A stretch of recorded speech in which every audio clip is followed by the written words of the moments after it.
Good Friday, and that was This Is the Day by The Verb, and I am absolutely delighted to say that I'm joined now by the artist behind that song. In blunt and simple terms, he made one of the best albums of the 80s. Soul Mining remains, for me and for many, a masterpiece. His most recent work has been soundtracking his brother Gerard's new film, Hyena, and last month he curated a season of film screenings as part of Bristol's 2015 Folk Noir-themed Filmic Festival. My guest this afternoon is Matt Johnson. Matt, good afternoon to you. Good afternoon, and a happy Easter to you and all your listeners. And to you too, Matt. Does it still feel good hearing that? Yeah, it was nice, actually, and I was a very young man when I wrote that. I was only about 20 years old or something, but yeah, my life did change after that. It's an optimistic song. It's a hopeful song, so that's a nice thing that it's still listened to by so many people after all these years. Hopeful wasn't always the case with what you wrote back then, was it? Well, let's just say on a political level, I'm a realist, and there's, you know, we probably don't have time to go into global geopolitics today, but on a personal level, I'm actually quite an optimistic person. So there's that dichotomy, I suppose, within myself. So I'm an easygoing, fun guy in person, as my friends know. But yeah, I do like to dive in at the deep end in terms of geopolitics. We'll go back in time perhaps in a while, but for now, congratulations on the plaudits and awards for Hyena. Yeah, thank you. It's been going very, very well. It's a tough, it's a brutal film, Matt, and incredibly graphic at times too. In short, for those of you who haven't seen it, it's a hard-hitting, corrupt cop thriller. Is that about right, Matt? It is, and it's my younger brother Gerard's second feature film. I also scored his film Tony, which was his debut feature film, and he did a huge amount of research for this film, both within elements within the police, let's say ex-policemen that were probably slightly the wrong side of the law. He also worked with young women that had been sex trafficked, and so he got some very heartbreaking stories from them. Plus also, through his own contacts, he knew members of, let's say, the Albanian underworld. And what's interesting is that he had to tone down a lot of the stories, and the research revealed some terrible, shocking stories, and he actually had to tone a lot of things down. So it's all based on true stories. Obviously, he's merged various characters to protect identities, but it's all based on truth, what's happening around us today. The lead role played by your cousin too. Yeah, well, we like to keep it close in our family. We're a big old East End family, and a very creative family, and Peter Ferdinando he's similar age to Gerard, actually. He's a very, very talented actor, Peter, and he's been acting since he was a little boy. Doing very, very well at the moment, and I think he's been in a couple of Ben Wheatley films as well as a couple of Gerard's films, and things are... I think he was also in Doctor Who. He played the villain in the first, the new Doctor Who, Peter Capaldi, isn't it? Mm-hmm. I think Peter played the main villain at the launch of the new series, so he's doing very well. And I think he deserves an award for his part in this particular film, in Hyena. So Gerard Broughton directed it, and you did the music, which plays a huge part in the film, in the way that the story ebbs and flows. I'm fascinated by how composers write film music. Where did you start with this? Because obviously Gerard and I are very close, we share similar aesthetic sensibilities in terms of film and music.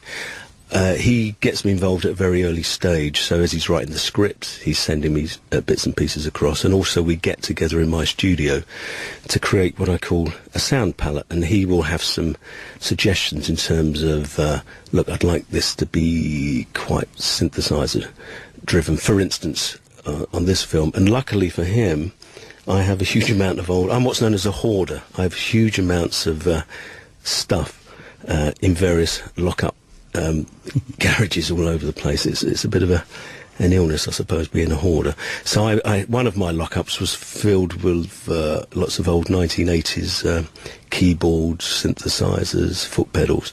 So I retrieved them from storage and used a lot of those for the soundtrack. So you would hear certain, let's say, sonic imperfections throughout parts of it. But it's a very diverse soundtrack because there's some very melodic songs. I think one of the ones that we'll be playing later in the show is probably the most melodic song on it, but there's also some very very extreme, very noise driven songs. Some of them use just for instance a Moog synthesizer with an Eastern voice.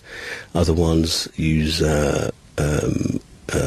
more rhythmic based, but it's very diverse, and so through working through the film process with him, it would be choosing, as I said, a sound palette. I'd like to have a limited amount of sounds. I like to work 16 track these days. I like to keep strict parameters because I think that stimulates creativity, because there is a problem these days with digital technology. There's so many options available, and it's what's known as option paralysis, that you just cannot make a decision. And so I like to make decisions earlier on. I find that a stimulus to the creative process to limit options. And as he's filming, he would then send across the dailies and the scenes, and I start composing to those, and then he'll come round and we'll finesse and we'll take it from there. That seems like the best way of doing it, because of course composing for films means that you're often composing against the clock, aren't you? And so the film's got the last part of the film to be added. Yeah, it's very true. In fact, it's still underrated for some reason. The directors don't, but I think producers or the finances of the films, it tends to be an afterthought, and it's such an integral part of a film. I think even the great John Barry once said that it's always, we want it yesterday. Oh, and the budget's all used up. That's a story for everyone. Soundtracks have always been important to you, haven't they? I'm going to play a taste now of some of your favourite film music, and we'll talk about why you're so in love with these particular tracks in a moment. Yeah.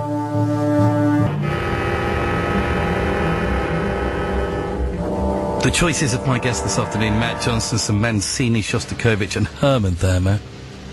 Yeah. Touch of Evil, Eyes Wide Shut and Taxi Driver. Yeah. Bernard Herrmann. And Taxi Driver was the last film that Bernard Herrmann composed, but his first film was Citizen Kane. What amazing bookends to a fabulous career. And why did you pick the Shostakovich? Well, that's from, that was Stanley Kubrick's last film, and I love Stanley Kubrick's choice in music throughout his films, really. I think he chose beautifully. But of course, interestingly, a lot of the music that he used wasn't composed specifically for his films, but he just chose beautifully. But with the Mancini, that was another Orson Welles film there, Touch of Evil, which is one of my favourite films.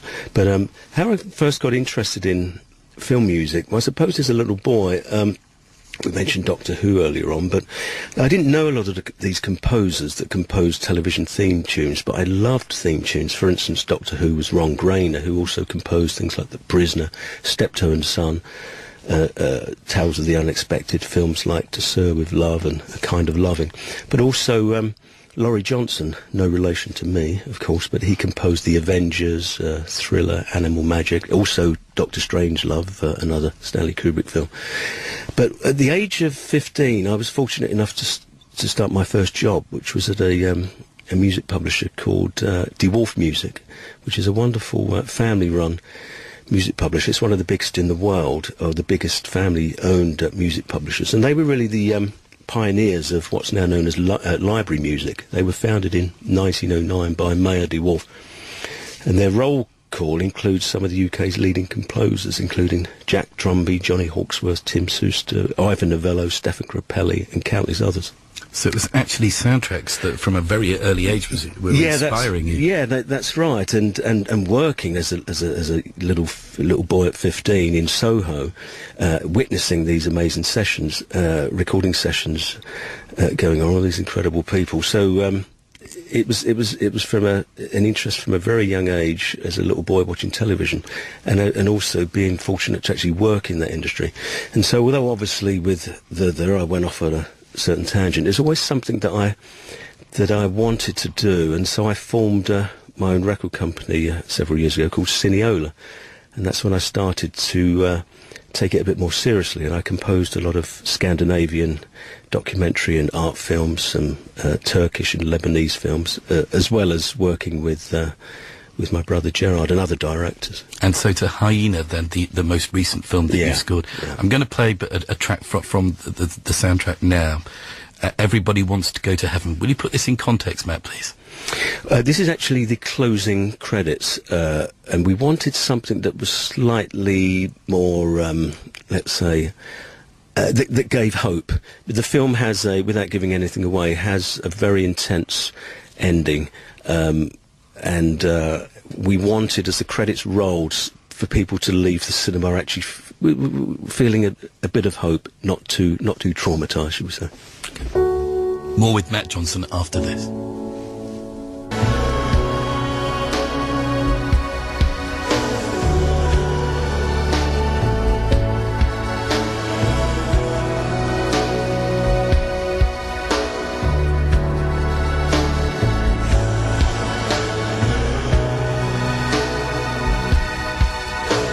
That's off the soundtrack to Hyena, a track called Everybody Wants to Go to Heaven But Nobody Wants to Die, and the closing track from the film and off the soundtrack.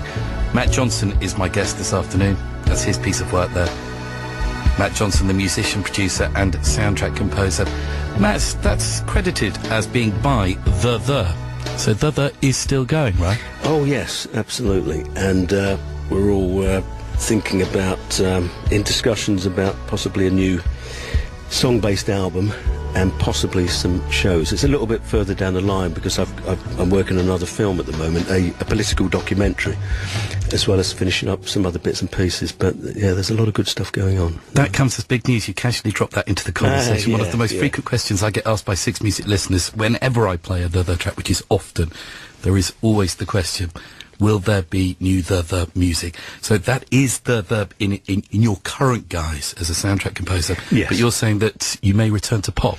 Well, I'm starting to get the urge again. There's a lot of things to write about the current world situation, as well as, and also it's interesting coming back as an older guy. I sort of retired in 2002. I wanted to do other things with my life. I've lived in different countries. I was living in New York for a long time, and then Sweden and Spain, and I just like to do different things, and I didn't really want to be just pigeonholed as a singer-songwriter, and so I've started a book publishing company and a film soundtrack company.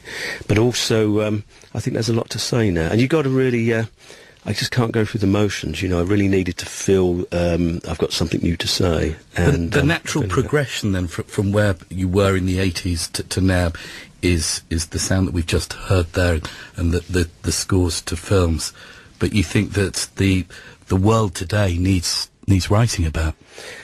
I think so. I mean, I'm geopolitics has always been one of my passions, but it's you've got to find the balance between you know, hopefully inspiring people, not preaching at people, because people don't want to be told what to think. But I also think that the world we're living in today, there's so much massive manipulation by the media, and people are manipulated into voting against their own interests and flooded with disinformation.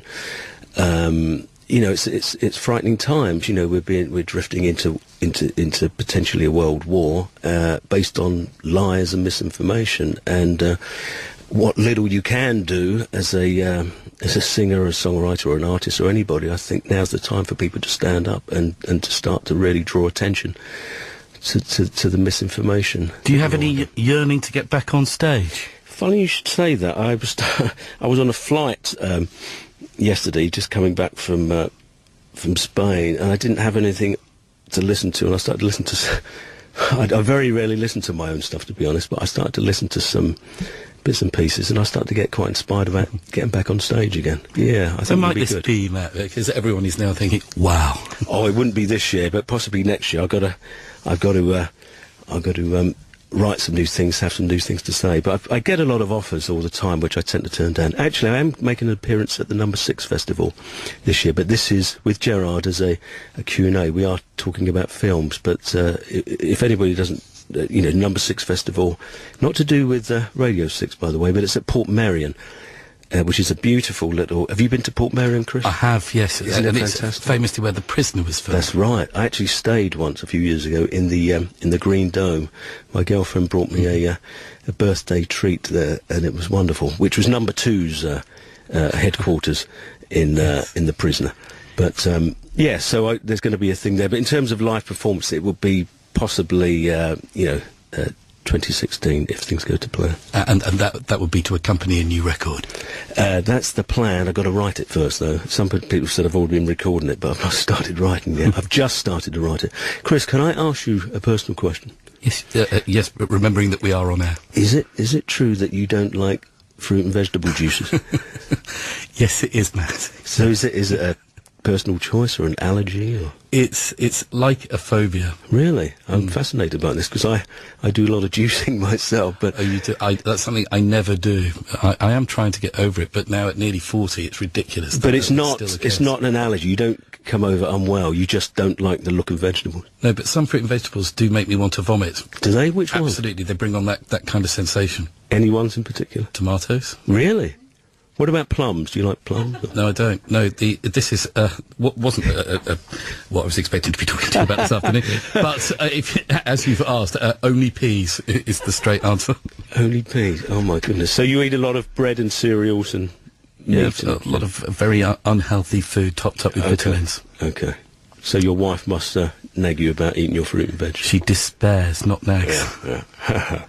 She tries to hide it. Juicing is the way to go for you, Chris. All right, there's good advice for life, I think.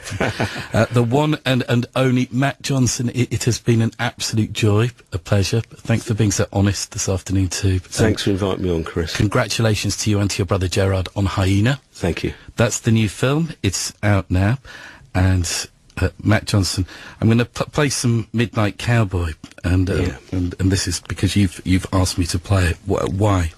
Well, I love John Barry's theme tunes, but this one, that film as well, Midnight Cowboy, was made a big impression on me when I was a young man, and probably one of the reasons why I moved to New York, I suppose, later on, because that really captured certain films of the 1960s really started to capture the dark side of America. You know, you had films like Midnight Cowboy, obviously films like Taxi Driver later in the decade.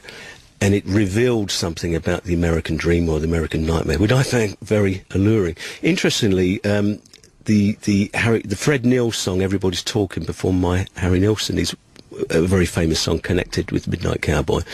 But did you also know that "Lay Lady Lay" by Bob Dylan was written for that film, but it wasn't delivered in time, so that's why they went with the Harry Nilsson version of "Everybody's Talking."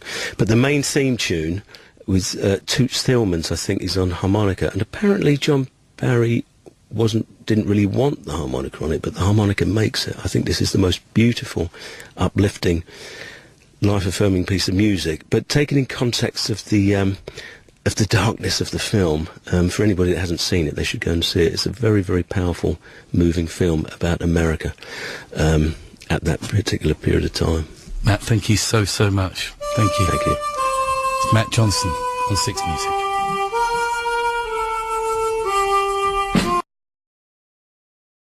Thank you. It's been going very, very well. It's a brutal film, Matt, and incredibly graphic at times too.